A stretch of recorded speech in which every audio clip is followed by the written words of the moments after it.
Today on Locked On Rockies, not a new topic to Locked On Rockies, but the Hall of Fame vote is another reminder that the Colorado Rockies need their own team Hall of Fame.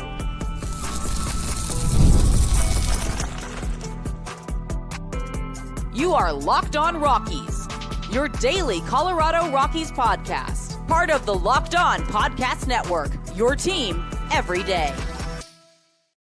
Rock on Rockies fans, welcome into the Locked On Rockies podcast for today, the 22nd day of January in the year 2025. I'm your host of the Locked On Rockies podcast, Paul Holden, bringing you your daily Colorado Rockies talk right here on the Locked On Podcast Network, where you can find your team every day. And if your team is the Colorado Rockies, guess what? You're in the right spot, because that's what we do around here each and every day, free and streaming on your favorite streaming services and on the Locked On Rockies YouTube channel, where you can be part of the show. You can fire off your Rockies hot takes. You can let me know what's on your mind when it comes to the Colorado Rockies, just like so many of you did. And we're going to go over some of those comments yesterday after we were talking about the Rockies needing to come up with the response to the Dodgers. And again, some people were thinking that I'm thinking that they had to do some sort of stuff. No, you kind of have to get creative because you're the Rockies. You can't do what the Dodgers do. We're going to so we'll dive into some of those comments and more later on, but I want to talk Hall of Fame, and I want to talk why the Rockies need a Hall of Fame, and it's directly related to the Hall of Fame ballot that was just out and now over and concluded with the new class. And I know it's crazy maybe it's crazy for me to say that someone who got into the Hall of Fame got snubbed, but let's make it abundantly clear. Ichiro was snubbed. Ichiro was robbed and should have been no doubt. He should have been probably one of the first boxes selected by every single voter. And that might have been the case all for one. I'm going to talk about why I have beef with that and why I think it just kind of continues to give baseball a bad rep.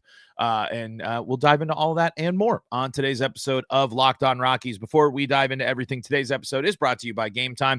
Download the Gametime app, create an account, and use code LOCKEDONMLB for $20 off your first purchase. Okay, so not surprisingly, Troy Tulowitzki and Carlos Gonzalez did not make the Hall of Fame and didn't really garner. I don't think they got enough to even stay on the ballot. I believe they ended up getting a couple of votes each. I think a handful of voters did give some love to Carlos Gonzalez and Troy Tulowitzki. This shouldn't be surprising as Rockies fans. It was cool to see them on the list, but in terms of how they finished and stuff, when you're talking that Hall of Fame, not quite there, not quite up to snuff. However, they should have wings dedicated to them at the Colorado Rockies Hall of Fame that doesn't exist. The problem with not having a celebration of your own team in your own environment means that players like Tulo and Carlos Gonzalez do not get to be remembered as the great players that they were. When you do not allow opposing teams to come and learn about your franchise through, I think it's one of the coolest additions to a ballpark that when you go there, there's a team Hall of Fame. I've seen the one in Kansas City. I've seen the one in Cincinnati. I've seen, and there's other teams as well. This is a really, really cool way to highlight greatness, not only greatness on your team, but just highlight your team a little bit more as well. And this is going to be the case for other Rockies down the line. Next one most likely going to be Charlie Blackmon, I would imagine here. Charlie Blackmon's probably not good enough for Cooperstown, but he would be a key part of the Rockies Hall of Fame, and Rockies fans would want to learn more about that player, and other fans of other teams will want to learn about the Rockies as a team, Rockies history, Rockies lore. Who were these great guys? Who are the ones that are setting records? What are some of the memorable moments mixed with here's some sweet Rockies memorabilia to go alongside it?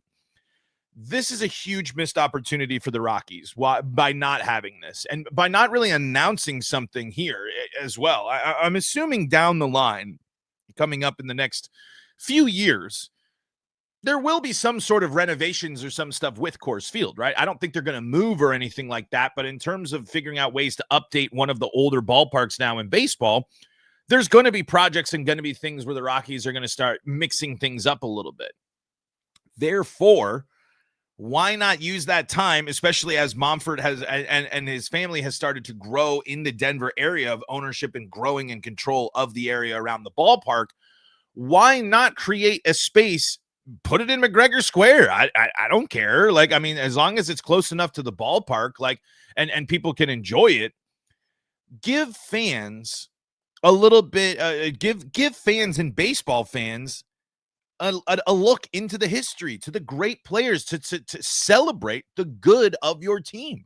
Celebrate Rocktober. Celebrate Ubaldo Jimenez's no-hitters. Celebrate, hey, look at the random Jason Giambi home runs. You know, load it up with cool memorabilia and tell the story of great Rockies players that are going to be forgotten in time. Unfortunately, for non-Rockies fans, the sweet swing of Carlos Gonzalez isn't going to be imprinted into their brains as much as it is for us as Rockies fans. But if you give them a place to go and check it out, to learn, to see, to kind of grow their Rockies knowledge, I think that helps make the team a little bit more legit. I think that helps build an interest in the team. I think that helps build a little bit more of a repertoire and a reputation in the game of baseball. It's not going to change everything. It's not going to make everyone into Rockies fans, obviously, but it will allow great Rockies players to not be forgotten. Imagine if Larry Walker and Todd Helton weren't in Cooperstown. And then there would be no recognition of them at Coors Field. That's a problem. That's a huge problem, I think, for celebrating this team, celebrating the greatness, celebrating the members of the Colorado Rockies. And so while it's discouraging that, you know, there wasn't a big enough case for them to grow some, get some votes and a little bit more credit, now they don't have to just kind of filter off into just baseball obscurity for some of these guys.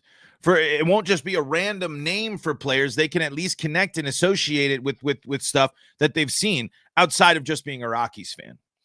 This also gives you something that can, you know, keeps it engaged throughout the whole year. It's something that you can bring people in, do special events. I mean, people would love there is history here. And there is a lot of Rockies greatness and a lot of Rockies players that have done good things within or with the organization and with the club that haven't been remembered. That don't get to have or don't have something that can remind you of, like, oh, you know, what, like, you got to have like Tony Walters's bat from the single that he hit or something like that, right? I mean, how many artifacts can you think of that would be cool in a Rockies museum? And it doesn't have to be a huge thing. It doesn't have to take up a whole parking lot or something like that. Just create an area in which people can see that good things and great players have been on this club. So that's kind of like my main takeaway when I see the results for Tulo and CarGo.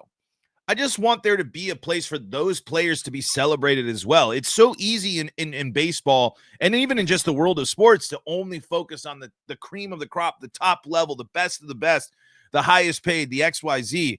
And so many great, good ball players get forgotten about. Their time, their effort, their performance, their energy doesn't get as much remembrance as it should. I think the team Hall of Fames are awesome. I think retiring numbers for teams are awesome. I think when a team steps up and really believes in and buys into their history, it's a good thing. Especially, you know, when you're the historical teams, you got centuries in some of the case for some of these guys to build. But why not start implanting the history of the Rockies now? We have 30 plus years. Why not start looking into and diving in and finding the cool things, finding the cool artifacts, telling the cool stories that can help bring up and add some depth to your Rockies fandom and your Rockies knowledge. I don't think it's that crazy or that outlandish to think that every team should have one. Every single team should have a Hall of Fame. Every single team should have somewhere in their ballpark that you can go and learn and find out more about the team and get a deeper understanding of it. It adds to everything about being a baseball fan, I think. When you can really respect and honor greatness. And so even if it's not good enough to get into Cooperstown, that still doesn't mean that CarGo and Tulo weren't great players. Just because they didn't get a lot of votes from, they didn't get a lot of votes, if any, from people, doesn't mean that what they did for the Rockies should be completely negated and they shouldn't be remembered for their contributions to the game and to the Colorado Rockies. But it's a line there. That Cooperstown is the best of the best. It's the top level, right? So yeah, sure, maybe you fall short there. Even to just get on the ballot's pretty cool, I think, for some of these guys. And I think especially if you're sitting there like Carlos Gonzalez, you're kind of just sitting there like, hey, I'll take even being nominated at least. I just think this is a way that fans can learn more, that teams can show off more of what they do and their history and the wide, library of artifacts that they probably have, and do something cool to make sure that players get their greatness recognized, even if it's not going to happen at the highest point there in Cooperstown. One person that should have been respected even more and should have been a unanimous Hall of Famer is Ichiro. And we're going to talk about that coming up in segment number 2 of today's episode of Locked On Rockies. Before we do that, though, got to tell you about the folks that help make this show possible, and that includes SelectQuote. In sports, having a winning strategy is everything. It's how the best teams make it to the Super Bowl, the World Series, and the Olympics. The same goes for life. Having a strategy like life insurance from SelectQuote can protect your financial legacy and keep your family's future secure. SelectQuote makes it easy to find the perfect life insurance policy. As one of America's leading insurance brokers with nearly 40 years of experience, they've helped over 2 million customers find $700 billion in coverage since 1985. What sets SelectQuote apart is their personal touch. Unlike other brokers that offer one-size-fits-all policies, their licensed agents tailor coverage for you to fit your unique needs. If you're in good health, you might even qualify for same-day coverage of up to $5 million. No medical exam required. And it's more affordable than you'd think. You can get up to $1 million in coverage for as little as $20 a month. Get the right life insurance for you for less at SelectQuote.com/locked-on. Go to SelectQuote.com/locked-on today to get started. That's SelectQuote.com/locked-on. SelectQuote. They shop. You save. This is the Locked On Rockies podcast for free and streaming on your favorite streaming services, bringing you your daily Colorado Rockies talk right here on the Locked On Podcast Network, where you can find your team every day. And if your team is the Colorado Rockies, guess what? You're in the right spot, because that's what we do around here each and every day, free and streaming on those free and streaming services and the Locked On Rockies YouTube channel. For your second listen of the day, go check out our pal Sully. Locked On MLB's got you covered there. Don't miss out on all the things covering the wide world of baseball, certainly breaking down Hall of Fame action as well. Ichiro Suzuki, Billy Wagner, and CC Sabathia are the 3 voted into the Hall of Fame. I can't remember. There were 2 other players selected that I can't remember their names off the top of my head as well. I believe it's part of kind of the other process that they have. And while I'm not surprised by any of these inductions, let's make it abundantly clear. Ichiro there should have been never a doubt. And whoever that one voter is getting their time in the limelight, even by not being in the limelight today, because they get to know in the back of their head they stirred up all the controversy and did this. I despise this. And it's not just Ichiro. To be totally honest, there should be a pretty long list of people who are unanimous first ballot Hall of Famers.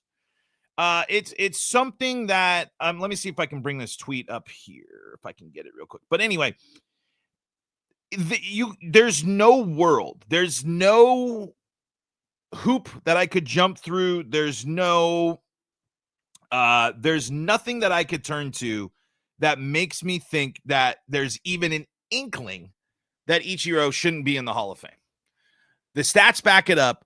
The significance to the game backs it up. And after his playing career backs it up even more.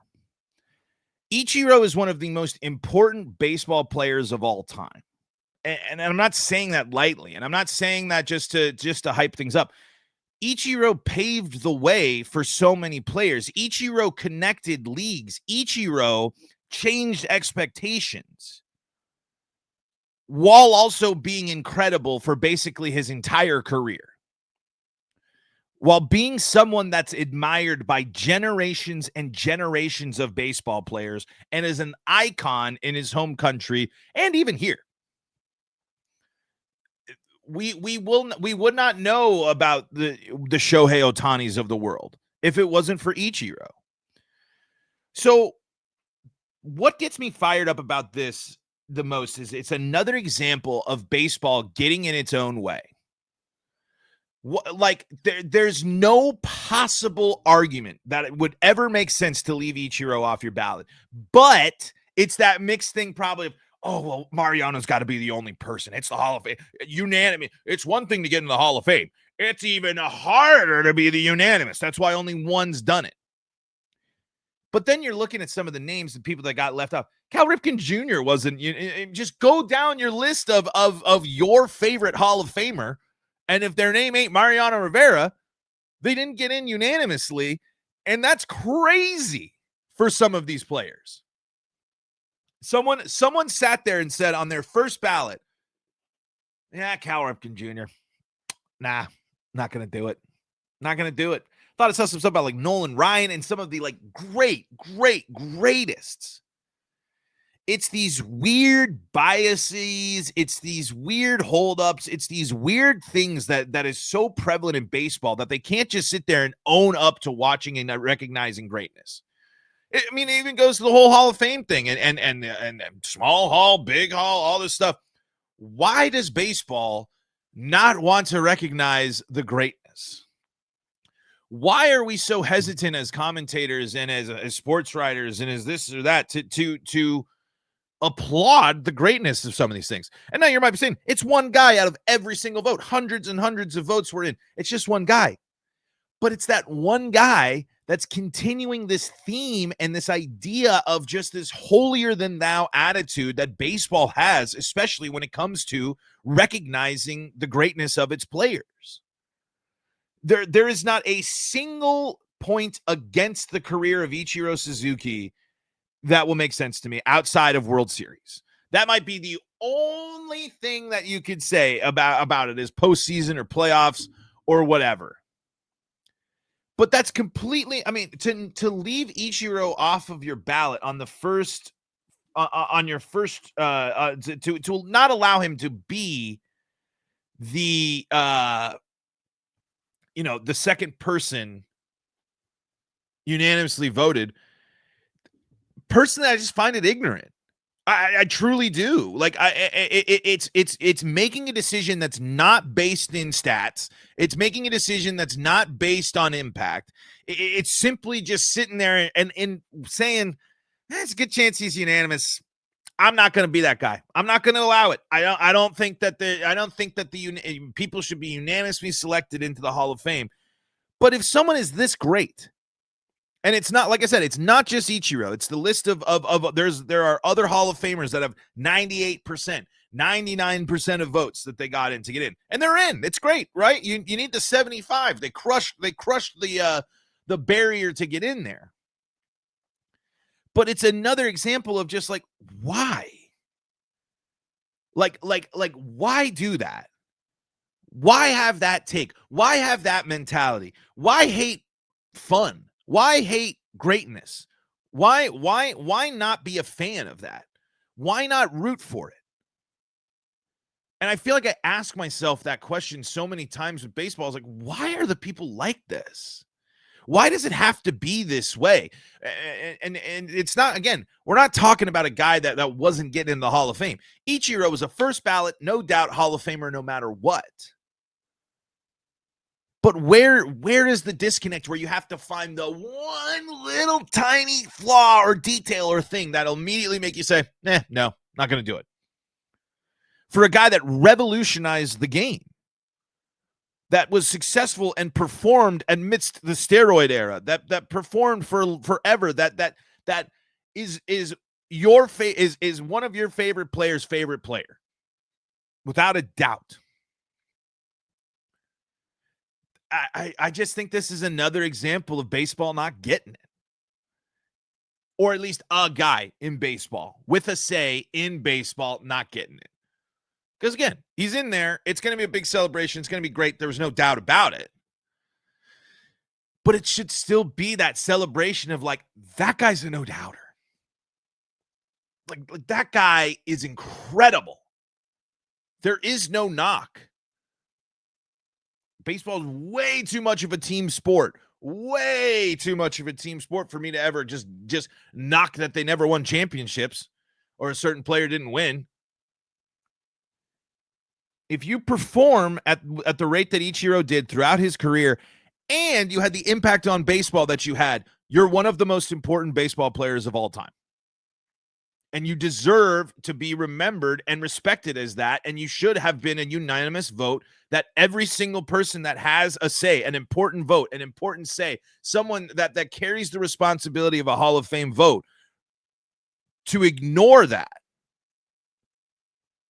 I just can't get behind it. I just can't get behind the constant self-sabotage that baseball puts on. And I'm overreacting. This isn't a big deal. I know. But it's just one of those things that just like sticks in your teeth or in, it's like, really? Like it's that small little bit that sticks with you, right? You had the great meal, you ate the steak, you loved it, it was delicious, but then that piece is stuck in between there, and you're like, man, that steak was legendary. But what that's just bugging me, that little thing. So again, I don't know. Maybe I'm being too lame about it, but I don't know. This is just an example of, I think, a baseball being baseball and not making a whole bunch of sense. All right, let's finish out the show with your thoughts, your comments here, and let's talk more here on Locked On Rockies. Before we do that, though, got to tell you about the folks that help make this show possible, and that includes Gametime. You love going to live events. I love going to live events. Why not make it easier for you, especially if you're someone that's not always great at making decisions? You can make unforgettable memories with Gametime. Gametime has made it even easier to get tickets for your favorite events with their new feature, Gametime Picks. This feature filters out the fluff to show you only incredible deals on great seats, so you don't have to waste time searching through thousands of tickets. I love Gametime because not only can you toggle the all-in pricing feature so you know exactly what you're going to be paying up front before you make your purchase, you're also going to have a view from your seat, and you can check out the super deal and get an even better price. Take the guesswork out of buying tickets with Gametime. Download the Gametime app, create an account, and use code LOCKEDONMLB. That's $20 off your purchase. Terms do apply. Again, create an account and redeem code LOCKEDONMLB for $20 off. Download Gametime today. What time is it? Gametime. This is the Locked On Rockies podcast for free and streaming on your favorite streaming services. Head on over to the Locked On Rockies YouTube channel to be part of the show, just like all these folks were. And let's dive into some of our Rockies hot takes here. All right. Luxay says, Dodgers make me lose more and more hope every season. I'm just praying for their downfall by the time Ohtani's contract is up and they have to pay tons of money to those players. Yeah, we'll see. I mean, it is frustrating. It is a little exhausting. It's exhausting to see how things pan out, but it's frustrating. Luxace also follows up, surprised that the big market teams, Cubs, Cards, Giants, Red Sox, Phillies, and more big market competitive teams can't spend more or steal players from the Dodgers to help their teams win in the league and general. It's going to be tough, Luxace adds, for the Rockies finding a creative solution to taking down the Dodgers. I'm with you.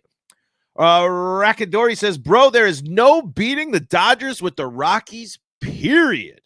With this iteration, yes, but down the line, hopefully that isn't the case. And that the theme of yesterday's episode, if you were firing off your hot takes before listening and stuff, which I'm not saying you did, it's okay. The Dodgers are going to Dodger. The Dodgers are going to do their thing. what are you going to do in response? Are you just going to throw your hands up and keep doing what you're doing and say you're not the Dodgers and blah, blah, blah? You're going to keep on your merry way? Or are you going to look for creative solutions in order to get yourselves back into competition and back to a place where you can do some damage? Let's see. Blaken said perennial in response to Rackadori, perennial basement dwellers, the Rockies will remain. Colorado needs new ownership, new vision. Maybe they'll pull a Baltimore and bring lots of cost-controlled talent to be competitive, but I doubt it. Not this year, but maybe soon. I don't know. Who knows? But it all depends. I think the money situation with the Rockies will be an interesting one to monitor. And we'll see how the impact of the team and attendance will continue to have on that. Same with the TV deal as well.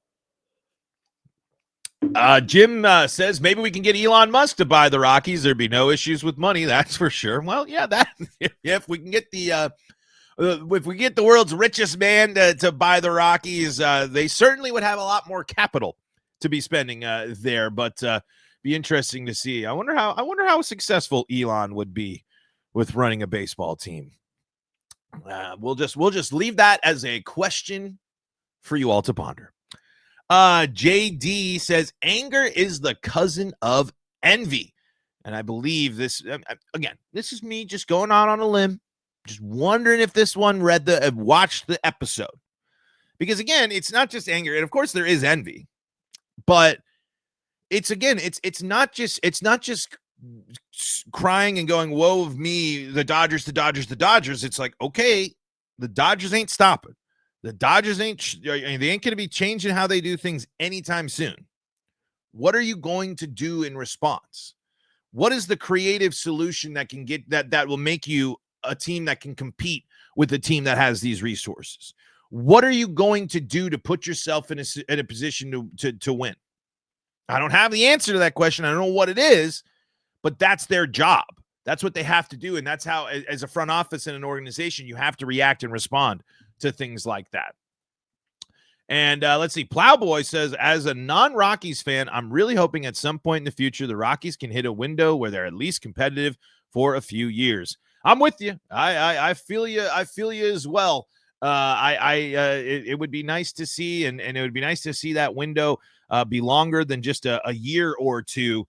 But it's going to be, we'll see. We'll see if this year is going to set the stage and start laying the foundation for the Rockies to be that team, to open up a window and get themselves into a spot of competing. But they're going to have a lot of work is left to be done there.